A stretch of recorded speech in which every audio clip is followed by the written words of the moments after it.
जय हिंद दोस्तों।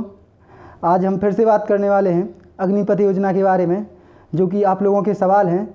सबसे बड़ा ये सवाल है कि परमानेंट कौन होगा, और दूसरा सवाल है क्या एयरफोर्स में आर्ट वाले बच्चे भी फॉर्म भर सकते हैं, और तीसरा सबसे बड़ा सवाल है जो हमने वीडियो बनाई थी इंडियन नेवी पर कि क्या उसमें लड़कियां भी फॉर्म भर सकती हैं और आर्ट वाले भी फॉर्म भर सकते हैं। तो सबसे पहले हम जो सवाल है उस पर बात करेंगे कि परमानेंट जो 25% होने वाले हैं वो कौन से व्यक्ति परमानेंट होंगे। तो जो प्रेस कॉन्फ्रेंस हुई थी 2-3 दिन पहले, उसमें जनरल जो BS राजू हैं अपने आर्मी के, तो उनने बताया था कि जो परमानेंट होंगे बच्चे, उनकी एक जो चयन प्रक्रिया होगी वो पूरी तरह से पारदर्शी होगी। जैसे ही आपका सिलेक्शन होगा तो 6 महीने के बाद आप लोगों को सबसे पहले उधर ट्रायल टेस्ट होगा, जो जिसमें आपका कंसिस्टेंसी देखी जाएगी, आप कमांडिंग कैसे करते हैं, आप अपने बड़ों से व्यवहार कैसे करते हैं, जो आपके कंपनी कमांडर हैं, प्लाटून कमांडर है, लेफ्टिनेंट हैं, आपकी फायरिंग स्किल क्या है, आपकी फिटनेस क्या है। 6 महीने बाद आपका टेस्ट होगा। उसके बाद यह टेस्ट हर 1 साल में होगा कि आपकी फ़िटनेस कैसी है। सबसे पहले फ़िटनेस देखी जाएगी, उसके बाद आपकी फायरिंग कैसी है, रेंज कैसी है, आप कैसा व्यवहार करते हैं किसी से, अगर आपको कमांड करने के लिए दिए जाते हैं तो आप कैसे कमांड करते हो, आप अपने प्लाटून कमांडर से कैसा व्यवहार रखते हो, आप कंपनी कमांडर से कैसा व्यवहार रखते हो, आपके जो लेफ्टिनेंट जनरल वगैरह हैं उनके साथ कैसा व्यवहार कर सकते हो, सबसे मेन है आप अपनी कंपनी से कैसा व्यवहार रखते हो। फिटनेस और व्यवहार, इसके ऊपर आपकी जो रिपोर्ट है वो हर साल कंप्यूटर में सेव करती जाएगी, इसमें कोई छेड़छाड़ नहीं होगी। तो जो ये डेटा रहेगा वो निरंतर 4 साल तक आपका सेव होता रहेगा। 4 साल के बाद आपका ये डेटा निकलेगा। जैसा कि आप एक ग्रेजुएशन करते हैं तो ग्रेजुएशन की प्रक्रिया रहती है, तो सेम ऐसे ही प्रक्रिया इसमें चलने वाली है। तो इस ग्रेजुएशन की प्रक्रिया के बाद आपका जो मेरिट बनेगी, उस मेरिट वेट पे 25% वालों को परमानेंट किया जाएगा। अभी जो सब जगह सर्च करके यूट्यूब वगैरह पे चल रहा है कि पढ़ाई से जो रिलेटेड रहेगा उसको परमानेंट किया जाएगा, तो इस सब भ्रम में दूर रहें। अगर आपको अग्निपथ योजना, अगर अग्निवीर बनना है तो सबसे पहले उपाय करें कि आप पॉजिटिव जो भी इसकी बातें हैं उनको सोचें, जो पॉजिटिव हैं उसकी तरफ जाएं और नेगेटिव की तरफ मत जाएं। आपको पता है फौजी एक फौजी होता है, चाहे वो 4 दिन के लिए बने चाहे वो 10 दिन के लिए बने, तो वर्दी आना चाहिए सबसे पहले अपने शरीर पर, चाहे 4 दिन के लिए आए, चाहे 10 दिन के लिए आए, चाहे 4 साल के लिए आए, चाहे परमानेंट हो। तो हम तो ये सोच रहे हैं कि आप सोच ही क्यों रहे कि 25% के बारे में।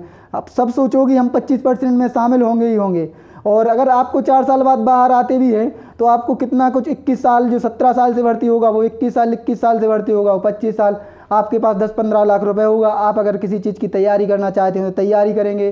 प्राइवेट जॉब के ऑप्शन खुले हुए हैं। आपको डिफेंस में CAPF की जो वैकेंसी निकलती है उसमें कोटा मिलने वाला है। पुलिस में जो राज्य की पुलिसें होती हैं उनने अपने कोटा में ऐलान ही कर दिया है कि हम भी उनको कोटा देंगे। तो आप इसके जितने भी पॉजिटिव पॉइंट हैं और उस पर जाएँ, और ये मत सोचें कि हम 4 साल के बाद बाहर हो जाएंगे। आपको भी पता है कि प्रोसेस कैसे रहने वाला है। आपका व्यवहार, आपकी फिजिकल फिटनेस, जैसा आप उधर प्रदर्शन करोगे ऐसा वो आपको परमानेंट करते जाएंगे।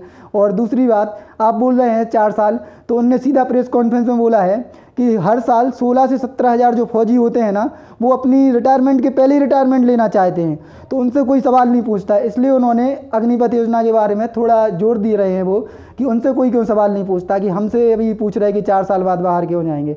और दूसरा सवाल है जो एयरफोर्स का, जो हमने वीडियो बनाई थी, हमने ये बोला था कि आर्ट साइड वाले बच्चे भी फॉर्म भर सकते हैं। तो आपको हम बता दें, आप सर्च कर लें, नोटिफिकेशन भी पढ़ लें जो एयरफोर्स का था, तो उसमें लिखा है साइंस के अलावा जो अदर स्ट्रीम वाले बच्चे हैं वो भी फॉर्म भर सकते हैं। और अभी तो एक और हो गया, पहले XY ग्रुप की जो एयरफोर्स में भर्ती होती थी उसमें दोनों की पेमेंट अलग रहती थी, क्योंकि X ग्रुप में साइंस वाले बच्चे भर्ती होते थे तो उनको पेमेंट ज़्यादा मिलती थी, और Y ग्रुप में आर्ट वाले बच्चे और साइंस वाले भर्ती होते थे तो उनको पेमेंट कम मिलती थी। अभी तो तीनों सेनाओं की जो भी भर्ती होगी, चाहे वो 10th लेवल की हो चाहे 12th लेवल की हो, सबको मतलब पेमेंट अभी उनने सेम रखा हुआ है जो उनका रहता था। उसके बाद जो अलाउंस जुड़ेंगे वो सबके अलग अलग हो जाएंगे। उसके बाद हम बात करेंगे कि आर्ट वाले, हाँ आर्ट वाले भी बच्चे फॉर्म भर सकते हैं।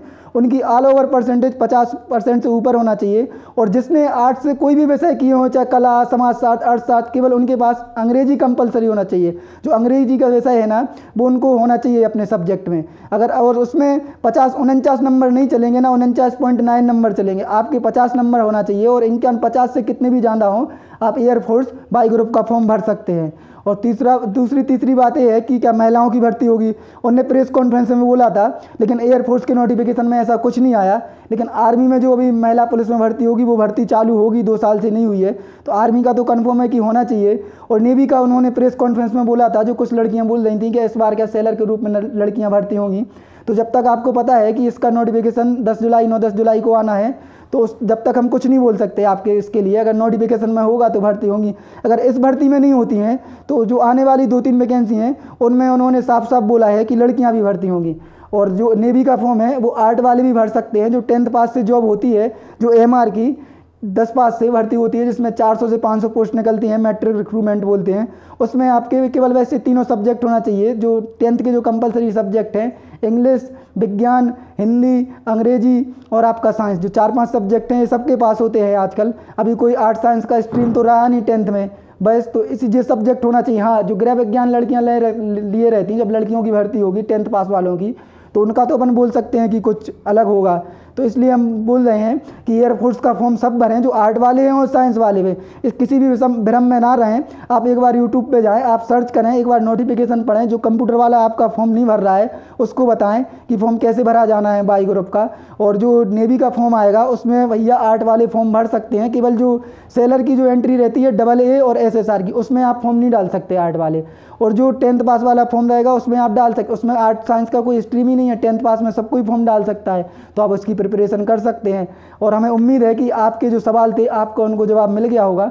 अगर वीडियो अच्छी लगी हो तो शेयर करें। और एक बात और आपको बताते हैं, जो भी अफवाहें सेना की चल रही हैं कि जो भी परमानेंट सैनिक हैं उनका जो नोटिफिकेशन किसी ने वायरल किया है कि उनको भी अग्निवीर में शामिल कर दिया जाएगा, तो ऐसा कुछ नहीं है।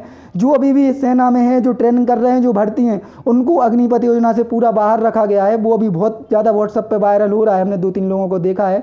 तो ये बिल्कुल भी भ्रम ना फैलाएं। अग्निपथ योजना के बारे में आप ऑफिशियल जो न्यूज़ पे प्रेस कॉन्फ्रेंस डली हुई हैं उनके बारे में सुने, उनको जांचें परखें, उसी हिसाब से आज न्यूज़ वायरल करें। और अगर वीडियो अच्छी लगी हो तो आप शेयर करें। जय हिंद, जय भारत, धन्यवाद।